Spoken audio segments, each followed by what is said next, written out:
Hello students, today I explain the topic political system, its meaning and characteristics। ਅੱਜ ਮੈਂ ਜਿਸ ਵਿਸ਼ੇ ਦੇ ਉੱਪਰ ਵਿਚਾਰ ਕਰਨ ਜਾ ਰਹੀ ਹਾਂ ਉਸ ਵਿਸ਼ੇ ਦਾ ਨਾਮ ਹੈ ਰਾਜਨੀਤਿਕ ਪ੍ਰਣਾਲੀ, ਇਸ ਦਾ ਅਰਥ ਅਤੇ ਵਿਸ਼ੇਸ਼ਤਾਵਾਂ।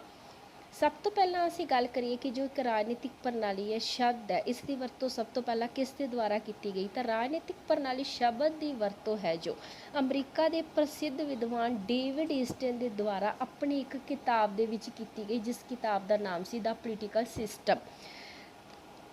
ਪਹਿਲਾ ਰਾਜਨੀਤਿਕ ਪ੍ਰਣਾਲੀ ਸ਼ਬਦ ਦੀ ਥਾਂ ਤੇ ਪਰੰਪਰਾਵਾਦੀ ਵਿਦਵਾਨਾਂ ਦੇ ਦੁਆਰਾ ਰਾਜਨੀਤਿਕ ਪ੍ਰਣਾਲੀ ਦੀ ਥਾਂ ਤੇ ਰਾਜ, ਸਰਕਾਰ, ਵਿਧਾਨ ਪਾਲਿਕਾ, ਨਿਆਂਪਾਲਿਕਾ ਆਦਿ ਸ਼ਬਦਾਂ ਦਾ ਪ੍ਰਯੋਗ ਕੀਤਾ ਜਾਂਦਾ ਸੀ।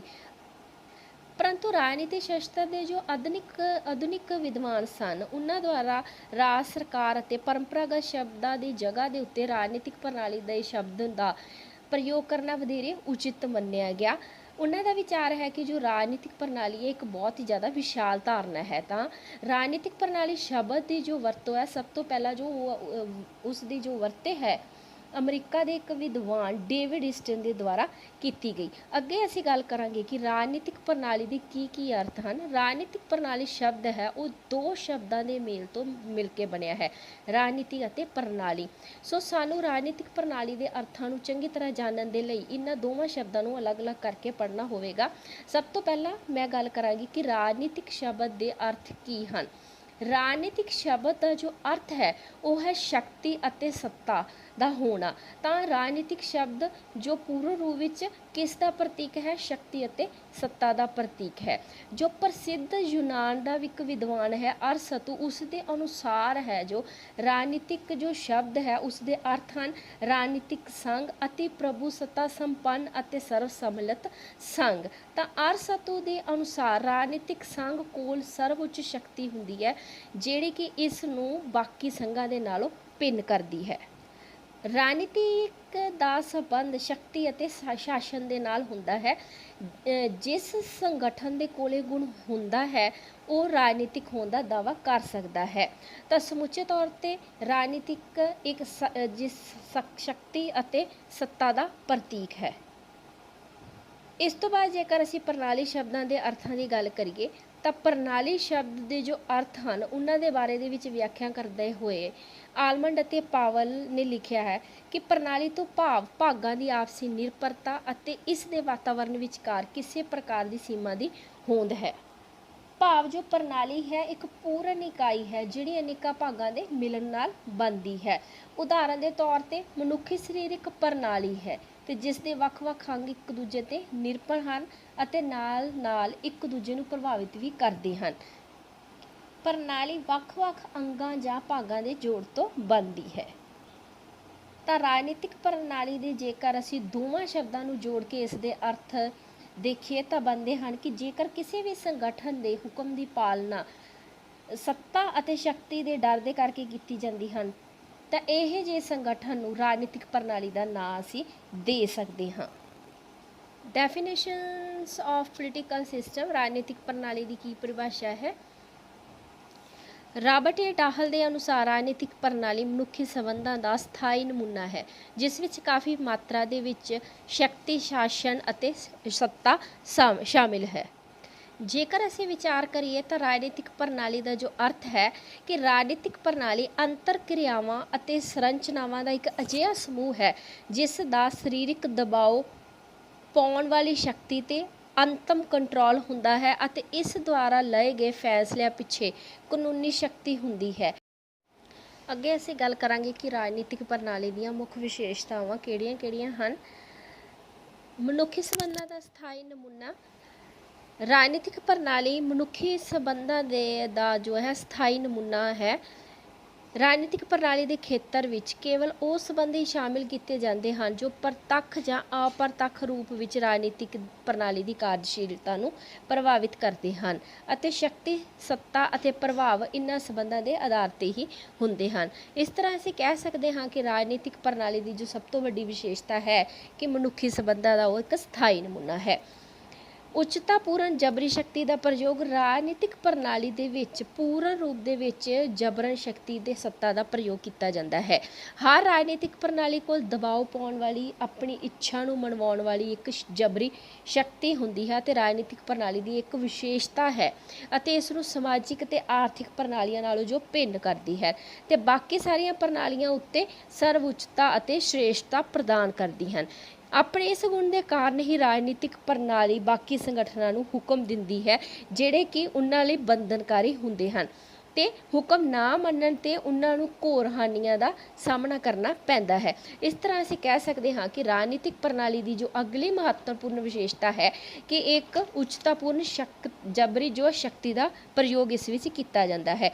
ਵਿਆਪਕਤਾ ਆਲਮੰਡ ਤੇ ਪਾਵਲ ਵਿਆਪਕਤਾ ਨੂੰ ਰਾਜਨੀਤਿਕ ਪ੍ਰਣਾਲੀ ਦੀ ਅਗਲੀ ਮਹੱਤਵਪੂਰਨ ਵਿਸ਼ੇਸ਼ਤਾ ਸਵੀਕਾਰ ਕਰਦੇ ਹਨ ਕਿਉਂਕਿ ਜਿਸ ਦਾ ਭਾਵ ਇਹ ਹੈ ਕਿ ਰਾਜਨੀਤਿਕ ਪ੍ਰਣਾਲੀ ਵਿੱਚ ਕੇਵਲ ਸਰਕਾਰੀ ਢਾਂਚੇ ਜਿਵੇਂ ਕਿ ਵਿਧਾਨ ਮੰਡਲ, ਕਾਰਜਪਾਲਿਕਾ, ਅਦਾਲਤਾਂ ਆਦਿ ਨੂੰ ਹੀ ਸ਼ਾਮਿਲ ਨਹੀਂ ਕੀਤਾ ਜਾਂਦਾ, ਸਗੋਂ ਉਹ ਸਾਰੇ ਰਸਮੀ ਅਤੇ ਗੈਰ ਰਸਮੀ ਸੰਗਠਨ ਜਿਹੜੇ ਕਿਸੇ ਵੀ ਰੂਪ ਦੇ ਵਿੱਚ ਰਾਜਨੀਤਿਕ ਪ੍ਰਕਿਰਿਆ ਨੂੰ ਪ੍ਰਭਾਵਿਤ ਕਰਦੇ ਹਨ ਨੂੰ ਸ਼ਾਮਿਲ ਕੀਤਾ ਜਾਂਦਾ ਹੈ। ਇਸ ਵਿੱਚ ਸਾਰੇ ਜਾਤੀ ਸਮੂਹ, ਦੰਗੇ ਫਸਾਦ, ਪ੍ਰਦਰਸ਼ਨ, ਰਾਜਨੀਤਿਕ ਦਲ, ਦਬਾਅ ਸਮੂਹ, ਧਾਰਮਿਕ ਤੇ ਸੱਭਿਆਚਾਰਕ ਸੰਗਠਨ ਆਦਿ ਸ਼ਾਮਿਲ ਹਨ। ਇਸ ਕਰਕੇ ਅਸੀਂ ਕਹਿ ਸਕਦੇ ਹਾਂ ਕਿ ਵਿਆਪਕਤਾ ਜੋ ਹੈ ਰਾਜਨੀਤਿਕ ਪ੍ਰਣਾਲੀ ਦੀ ਇੱਕ ਹੋਰ ਮਹੱਤਵਪੂਰਨ ਵਿਸ਼ੇਸ਼ਤਾ ਹੈ। ਰਾਜਨੀਤਿਕ ਢਾਂਚਿਆਂ ਦੀ ਸਰਵਵਿਆਪਕਤਾ ਅਗਲੀ ਜੋ ਰਾਜਨੀਤਿਕ ਪ੍ਰਣਾਲੀ ਦੀ ਵਿਸ਼ੇਸ਼ਤਾ ਹੈ ਉਹ ਢਾਂਚਿਆਂ ਦੀ ਸਰਵਵਿਆਪਕਤਾ ਹੈ। ਆਲਮੰਡ ਦਾ ਵਿਚਾਰ ਹੈ ਕਿ ਰਾਜਨੀਤਿਕ ਪ੍ਰਣਾਲੀ ਦਾ ਸਰੂਪ ਭਾਵੇਂ ਕੁਝ ਵੀ ਕਿਉਂ ਨਾ ਹੋਵੇ, ਹਰ ਪ੍ਰਣਾਲੀ ਵਿੱਚ ਵੱਖ-ਵੱਖ ਰਾਜਨੀਤਿਕ ਢਾਂਚੇ ਹੁੰਦੇ ਹਨ ਜੋ ਕਿ ਰਾਜਨੀਤਿਕ ਪ੍ਰਣਾਲੀ ਦੇ ਵੱਖ-ਵੱਖ ਕਾਰਜ ਕਰਦੇ ਹਨ। ਪਰੰਪਰਾਵਾਦੀ ਦ੍ਰਿਸ਼ਟੀਕੋਣ ਦੇ ਅਨੁਸਾਰ ਵਿਧਾਨਪਾਲਿਕਾ, ਕਾਰਜਪਾਲਿਕਾ ਅਤੇ ਨਿਆਂਪਾਲਿਕਾ ਨੂੰ ਹੀ ਰਾਜਨੀਤਿਕ ਢਾਂਚੇ ਮੰਨਿਆ ਜਾਂਦਾ ਸੀ, ਪਰੰਤੂ ਆਧੁਨਿਕ ਦ੍ਰਿਸ਼ਟੀਕੋਣ ਦੇ ਅਨੁਸਾਰ ਹਰ ਉਹ ਰਸਮੀ ਤੇ ਗੈਰ ਰਸਮੀ ਸਮੂਹ ਜਿਹੜਾ ਪ੍ਰਤੱਖ ਜਾਂ ਅਪ੍ਰਤੱਖ ਰੂਪ ਵਿੱਚ ਰਾਜਨੀਤਿਕ ਪ੍ਰਣਾਲੀ ਦੀ ਕਾਰਜਸ਼ੀਲਤਾ ਨੂੰ ਪ੍ਰਭਾਵਿਤ ਕਰਦਾ ਹੈ ਨੂੰ ਰਾਜਨੀਤਿਕ ਢਾਂਚਿਆਂ ਵਿੱਚ ਸ਼ਾਮਿਲ ਕੀਤਾ ਜਾਂਦਾ ਹੈ। ਸੀਮਾਵਾਂ ਦੀ ਹੋਂਦ ਆਲਮੰਡ ਤੇ ਪਾਵਲ ਦੇ ਵਿਚਾਰ ਦੇ ਅਨੁਸਾਰ ਰਾਜਨੀਤਿਕ ਪ੍ਰਣਾਲੀ ਦੀਆਂ ਕੁਝ ਆਪਣੀਆਂ ਸੀਮਾਵਾਂ ਹੁੰਦੀਆਂ ਹਨ ਜਿਹੜੀਆਂ ਇਸ ਨੂੰ ਆਰਥਿਕ, ਸਮਾਜਿਕ ਤੇ ਦੂਜੀਆਂ ਪ੍ਰਣਾਲੀਆਂ ਨਾਲੋਂ ਅਲੱਗ ਕਰਦੀਆਂ ਹਨ। ਇਹ ਸੀਮਾਵਾਂ ਖੇਤਰੀ ਨਹੀਂ ਹੁੰਦੀਆਂ ਸਗੋਂ ਕਾਰਜਾਂ ਦੀਆਂ ਸੀਮਾਵਾਂ ਹੁੰਦੀਆਂ ਹਨ ਅਤੇ ਇਹ ਸੀਮਾਵਾਂ ਸਮੇਂ-ਸਮੇਂ ਦੇ ਨਾਲ ਤੇ ਬਦਲਦੀਆਂ ਰਹਿੰਦੀਆਂ ਹਨ। ਅਨੁਕੂਲਨਤਾ ਤੋਂ ਭਾਵ ਹੈ ਕਿ ਰਾਜਨੀਤਿਕ ਪ੍ਰਣਾਲੀ ਸਥਿਤੀਆਂ ਅਤੇ ਸਮੇਂ ਦੇ ਨਾਲ ਢਲ ਜਾਣ ਦੀ ਸਮਰੱਥਾ ਰੱਖਦੀ ਹੈ। ਉਦਾਹਰਨ ਵਜੋਂ ਜੇਕਰ ਅਸੀਂ ਗੱਲ ਕਰੀਏ ਕਿ ਭਾਰਤ ਵਿੱਚ ਸੰਕਟ ਕਾਲ ਦੇ ਸਮੇਂ ਰਾਜਨੀਤਿਕ ਪ੍ਰਣਾਲੀ ਦਾ ਸਰੂਪ ਸਧਾਰਨ ਸਮੇਂ ਨਾਲੋਂ ਪੂਰੀ ਤਰ੍ਹਾਂ ਅਲੱਗ ਹੋ ਜਾਂਦਾ ਹੈ ਅਤੇ ਸੰਕਟ ਕਾਲ ਦੀ ਸਮਾਪਤੀ ਤੋਂ ਬਾਅਦ ਸਰੂਪ ਫਿਰ ਬਦਲ ਜਾਂਦਾ ਹੈ। ਜਿਸ ਰਾਜਨੀਤਿਕ ਪ੍ਰਣਾਲੀ ਵਿੱਚ ਇਹ ਗੁਣ ਨਹੀਂ ਹੁੰਦਾ ਉਹ ਪ੍ਰਣਾਲੀ ਕਦੇ ਵੀ ਸਥਿਰ ਨਹੀਂ ਰਹਿ ਸਕਦੀ। ਵਾਤਾਵਰਣ ਅਤੇ ਇਸ ਦਾ ਰਾਜਨੀਤਿਕ ਪ੍ਰਣਾਲੀ 'ਤੇ ਪ੍ਰਭਾਵ ਡੇਵਿਡ ਈਸਟਨ ਦਾ ਵਿਚਾਰ ਹੈ ਕਿ ਹਰ ਰਾਜਨੀਤਿਕ ਪ੍ਰਣਾਲੀ ਇੱਕ ਵਾਤਾਵਰਣ ਦੇ ਵਿੱਚ ਕੰਮ ਕਰਦੀ ਹੈ ਤੇ ਉਹ ਉਸ ਵਾਤਾਵਰਣ ਦਾ ਪ੍ਰਭਾਵ ਗ੍ਰਹਿਣ ਵੀ ਕਰਦੀ ਹੈ ਤੇ ਡੇਵਿਡ ਈਸਟਨ ਰਾਜਨੀਤਿਕ ਪ੍ਰਣਾਲੀ ਦੇ ਵਾਤਾਵਰਣ ਨੂੰ ਦੋ ਹਿੱਸਿਆਂ ਦੇ ਵਿੱਚ ਵੰਡਦਾ ਹੈ, ਸਮਾਜ ਦਾ ਅੰਦਰਲਾ ਵਾਤਾਵਰਣ ਅਤੇ ਸਮਾਜ ਦਾ ਬਾਹਰਲਾ ਵਾਤਾਵਰਣ। ਸਮਾਜ ਦੇ ਅੰਦਰਲੇ ਵਾਤਾਵਰਣ ਵਿੱਚ ਰਾਜਨੀਤਿਕ, ਆਰਥਿਕ, ਸਮਾਜਿਕ ਤੇ ਸੱਭਿਆਚਾਰਕ ਜੀਵਨ ਜਿਸ ਵਿੱਚ ਰਾਜਨੀਤਿਕ ਪ੍ਰਣਾਲੀ ਕੰਮ ਕਰਦੀ ਹੈ ਨੂੰ ਸ਼ਾਮਿਲ ਕੀਤਾ ਜਾਂਦਾ ਹੈ ਤੇ ਸਮਾਜ ਦੇ ਬਾਹਰਲੇ ਵਾਤਾਵਰਣ ਵਿੱਚ ਅੰਤਰਰਾਸ਼ਟਰੀ ਸੰਗਠਨਾਂ, ਅੰਤਰਰਾਸ਼ਟਰੀ ਕਾਨੂੰਨ ਅਤੇ ਅੰਤਰਰਾਸ਼ਟਰੀ ਰਾਜਨੀਤੀ ਨੂੰ ਸ਼ਾਮਿਲ ਕੀਤਾ ਜਾਂਦਾ ਹੈ। ਤਾਂ ਇਹ ਸਾਰੀਆਂ ਰਾਜਨੀਤਿਕ ਪ੍ਰਣਾਲੀ ਦੀਆਂ ਮੁੱਖ ਵਿਸ਼ੇਸ਼ਤਾਵਾਂ ਸਨ। ਅੱਗੇ ਅਸੀਂ ਗੱਲ ਕਰਾਂਗੇ ਕਿ ਰਾਜ ਅਤੇ ਰਾਜਨੀਤਿਕ ਪ੍ਰਣਾਲੀ, ਭਾਵ ਕਿ ਰਾਜ ਕੀ ਚੀਜ਼ ਹੈ ਤੇ ਰਾਜਨੀਤਿਕ ਪ੍ਰਣਾਲੀ ਕੀ ਚੀਜ਼ ਹੈ। ਸਭ ਤੋਂ ਪਹਿਲਾਂ ਅਸੀਂ ਰਾਜ ਦੇ ਅਰਥਾਂ ਨੂੰ ਸਮਝਣ ਦੀ ਕੋਸ਼ਿਸ਼ ਕਰਦੇ ਹਾਂ ਕਿ ਰਾਜ ਦੇ ਕੀ ਅਰਥ ਹਨ। ਰਾਜ ਸਰਵਉੱਚ, ਸਰਵਸ਼੍ਰੇਸ਼ਠ ਅਤੇ ਪ੍ਰਭੂ ਸੱਤਾ ਸੰਪੰਨ ਇੱਕ ਸੰਗਠਨ ਹੈ। ਵਿਅਕਤੀਆਂ ਦਾ ਇੱਕ ਸਮੂਹ ਜੋ ਸਥਾਈ ਰੂਪ ਵਿੱਚ ਇੱਕ ਨਿਸ਼ਚਿਤ ਭੂਮੀ ਉੱਤੇ ਰਹਿੰਦੇ ਹਨ, ਕਾਨੂੰਨੀ ਰੂਪ ਵਿੱਚ ਉਹ ਬਾਹਰੀ ਕੰਟਰੋਲ ਤੋਂ ਸੁਤੰਤਰ ਹਨ। ਉਹਨਾਂ ਦੀ ਇੱਕ ਸੰਗਠਿਤ ਸਰਕਾਰ ਹੁੰਦੀ ਹੈ ਤੇ ਜਿਹੜੇ ਆਪਣੇ ਅਧਿਕਾਰ ਖੇਤਰ ਅਧੀਨ ਆਉਣ ਵਾਲੇ ਸਾਰੇ ਲੋਕਾਂ ਅਤੇ ਸਮੂਹਾਂ ਲਈ ਕਾਨੂੰਨ ਬਣਾਉਂਦੀ ਅਤੇ ਲਾਗੂ ਕਰਦੀ ਹੈ। ਤਾਂ ਇਸ ਪਰਿਭਾਸ਼ਾ ਤੋਂ ਸਾਨੂੰ ਇਹ ਸਪਸ਼ਟ ਹੁੰਦਾ ਹੈ ਕਿ ਜੇ ਜਨਸੰਖਿਆ, ਨਿਸ਼ਚਿਤ ਇਲਾਕਾ, ਸਰਕਾਰ, ਪ੍ਰਭੂ ਸੱਤਾ ਰਾਜ ਦੇ ਲਈ ਮਹੱਤਵਪੂਰਨ ਤੱਤ ਹਨ ਅਤੇ ਜਿਸ ਵੀ ਸੰਗਠਨ ਕੋਲ ਇਹ ਚਾਰ ਤੱਤ ਹਨ ਉਸ ਨੂੰ ਰਾਜ ਕਿਹਾ ਜਾਂਦਾ ਹੈ। ਅੱਗੇ ਅਸੀਂ ਗੱਲ ਕਰਾਂਗੇ ਕਿ ਰਾਜਨੀਤਿਕ ਪ੍ਰਣਾਲੀ ਦੇ ਕੀ ਅਰਥ ਹਨ। ਰਾਜਨੀਤਿਕ ਪ੍ਰਣਾਲੀ ਦੀ ਧਾਰਨਾ ਇੱਕ ਆਧੁਨਿਕ ਰਾਜਨੀਤਿਕ ਸ਼ਸਤਰ ਦੀ ਕੇਂਦਰੀ ਧਾਰਨਾ ਹੈ। ਇਹ ਧਾਰਨਾ ਰਾਜਨੀਤਿਕ ਸ਼ਸਤਰ ਦੇ ਅਧਿਐਨ ਵਿੱਚ 20ਵੀਂ ਸਦੀ ਦੇ ਆਰੰਭ ਵਿੱਚ ਆਈ। ਜਦੋਂ ਅਸੀਂ ਰਾਜਨੀਤਿਕ ਪ੍ਰਣਾਲੀ ਦੀ ਗੱਲ ਕਰਦੇ ਹਾਂ ਤਾਂ ਇਸ ਵਿੱਚ ਅਸੀਂ ਉਹ ਸਾਰੀਆਂ ਅੰਤਰ ਕਿਰਿਆਵਾਂ ਸ਼ਾਮਲ ਕਰ ਲੈਂਦੇ ਹਾਂ ਜੋ ਉੱਚਤਾਪੂਰਨ ਸ਼ਕਤੀ ਦੀ ਵਰਤੋਂ ਨੂੰ ਪ੍ਰਭਾਵਿਤ ਕਰ ਸਕਦੀਆਂ ਹਨ। ਇਸ ਤਰ੍ਹਾਂ ਅਸੀਂ ਕਹਿ ਸਕਦੇ ਹਾਂ ਕਿ ਜੋ ਇੱਕ ਰਾਜ ਅਤੇ ਰਾਜਨੀਤਿਕ ਪ੍ਰਣਾਲੀ ਦੋਵੇਂ ਅਲੱਗ-ਅਲੱਗ ਜੋ ਹੈ ਧਾਰਨਾਵਾਂ ਹਨ। ਰਾਜ ਅਤੇ ਰਾਜਨੀਤਿਕ ਪ੍ਰਣਾਲੀ ਵਿੱਚ ਵਿਆਪਕ ਪੱਧਰ 'ਤੇ ਅੰਤਰ ਪਾਏ ਜਾਂਦੇ ਹਨ, ਜਿਵੇਂ ਕਿ ਸਰੂਪ ਦੇ ਵਿੱਚ ਇਹਨਾਂ ਦੇ ਅੰਤਰ ਹੈ, ਸੀਮਾਵਾਂ ਵਿੱਚ ਅੰਤਰ ਹੈ, ਕਾਰਜਾਂ ਵਿੱਚ ਅੰਤਰ ਪਾਏ ਜਾਂਦੇ ਹਨ। ਰਾਜ ਕੋਲ ਪ੍ਰਭੂ ਸੱਤਾ ਹੁੰਦੀ ਹੈ, ਰਾਜਨੀਤਿਕ ਪ੍ਰਣਾਲੀ ਸ਼ਕਤੀ, ਸ਼ਾਸਨ ਅਤੇ ਸੱਤਾ 'ਤੇ ਆਧਾਰਿਤ ਹੁੰਦੀ ਹੈ। ਰਾਜ ਸਥਿਰ ਹੁੰਦਾ ਹੈ, ਰਾਜਨੀਤਿਕ ਪ੍ਰਣਾਲੀ ਬਦਲਦੀ ਰਹਿੰਦੀ ਹੈ। ਰਾਜ ਵਿਆਖਿਆਤਮਕ ਵਿਚਾਰਧਾਰਾ ਹੈ, ਰਾਜਨੀਤਿਕ ਪ੍ਰਣਾਲੀ ਵਿਸ਼ਲੇਸ਼ਣਾਤਮਕ ਵਿਚਾਰਧਾਰਾ ਹੈ। ਰਾਜਨੀਤਿਕ ਸਮਾਜੀਕਰਨ ਅਤੇ ਰਾਜਨੀਤਿਕ ਸੱਭਿਆਚਾਰ ਦਾ ਰਾਜਨੀਤਿਕ ਪ੍ਰਣਾਲੀ ਵਿੱਚ ਵਿਸ਼ੇਸ਼ ਮਹੱਤਵ ਹੈ, ਰਾਜ ਲਈ ਨਹੀਂ। ਸਾਰੇ ਰਾਜ ਇੱਕ ਸਮਾਨ ਹੁੰਦੇ ਹਨ, ਜਦਕਿ ਰਾਜਨੀਤਿਕ ਪ੍ਰਣਾਲੀਆਂ ਵਿੱਚ ਭਿੰਨਤਾ ਹੁੰਦੀ ਹੈ। ਦੋਵਾਂ ਦੇ ਕਾਰਜਾਂ ਵਿੱਚ ਵਿਆਪਕ ਪੱਧਰ 'ਤੇ ਅੰਤਰ ਪਾਇਆ ਜਾਂਦਾ ਹੈ। ਰਾਜ ਮਨੁੱਖ ਤੋਂ ਬਣਦਾ ਹੈ, ਜਦਕਿ ਰਾਜਨੀਤਿਕ ਪ੍ਰਣਾਲੀ ਮਨੁੱਖਾਂ ਦੇ ਰਾਜਨੀਤਿਕ ਸੰਬੰਧਾਂ ਅਤੇ ਰਾਜਨੀਤਿਕ ਭੂਮਿਕਾਵਾਂ ਤੋਂ ਬਣਦੀ ਹੈ। ਰਾਜ ਇੱਕ ਪ੍ਰਾਚੀਨ ਧਾਰਨਾ ਹੈ, ਰਾਜਨੀਤਿਕ ਪ੍ਰਣਾਲੀ ਇੱਕ ਆਧੁਨਿਕ ਧਾਰਨਾ ਹੈ।